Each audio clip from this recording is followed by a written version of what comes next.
I pray to God na kahit anumang mangyari, we're going to stick with each other. And sabi nga nila na kahit hindi na ako kamahal-mahal, I hope you will still find the purpose to love me.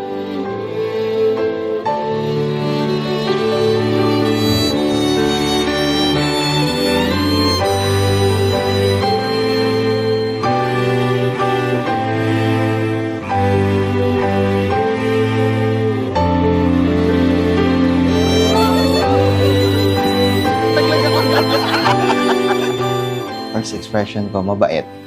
Yun talaga yung una kong ano sa kanya. Mabaitan ako. Saka malambing nga. Pagka Ilonggo daw, malambing. Yung boses.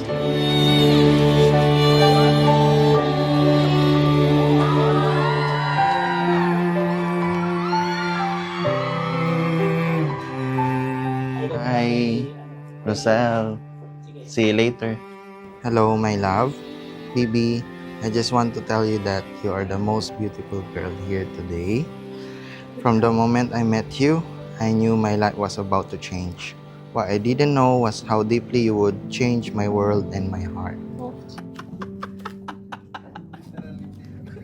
Yeah, these days go by like so many years before. Thought I knew what I'd never seen before. But there's a magic to the way you move. In my heart it floats across the room. Christian Di ba kaya ganun ako doon? Christian Paul Karasik for the first honor. Okay. I think I'm finally home. Think I'm finally home. Siya yung nag-message first, and then, ayun, nag-meet kami. Nung pag-out ko ng work, sabi niya gumala naman sila nearby my place. Ayun, parang nag-click kaming dalawa. And fun fact, we're both the youngest. Yeah. Nagkita na kami. Then, nagpunta kami dun sa malapit sa tinitiran niya. Hanggang madaling araw, usap lang. Promise. I am finally home. Yes, I am finally home. Yes, I am finally home. At kahit kaano pa ka-busy ang buhay, ipapangako ko na palagi kitang pipiliin dahil ikaw ang pahinga ko sa nakakapagod na mundo. And so, Rosel May Hablo Gunay, today, I give you my heart, my soul, and my forever.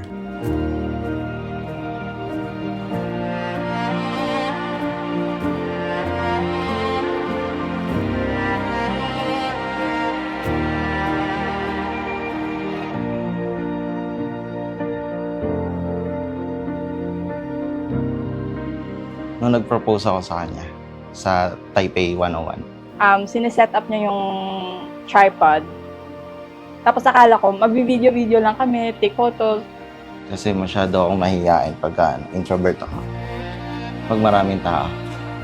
Tapos sabi niya, talikod daw ako. Tingin-tingin daw ako dun sa ako naman naniwala. Tapos tumingin ako dun sa labas.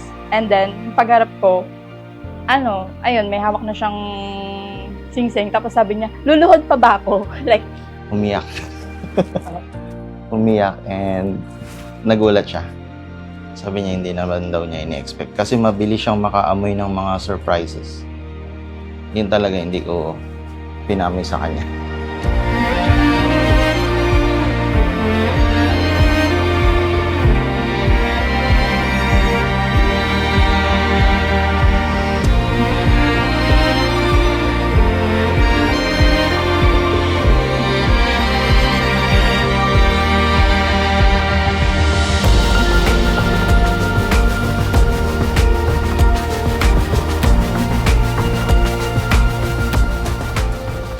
I'm so grateful for your patience especially on the days when I haven't been at my best.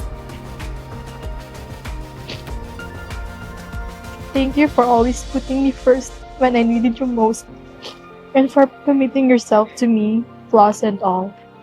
I vow to love, honor, and cherish you, even through life's toughest challenges. Bibi, stay put ka lang dyan.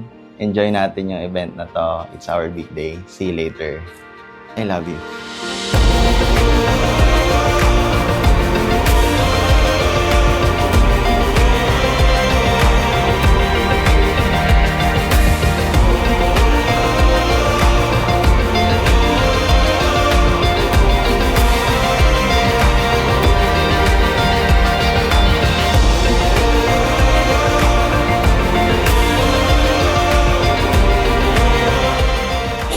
Ayun, after 2 years talagang natuloy na yung after ng proposal, matutuloy na talaga yung kasal natin, and we're going to build our own family.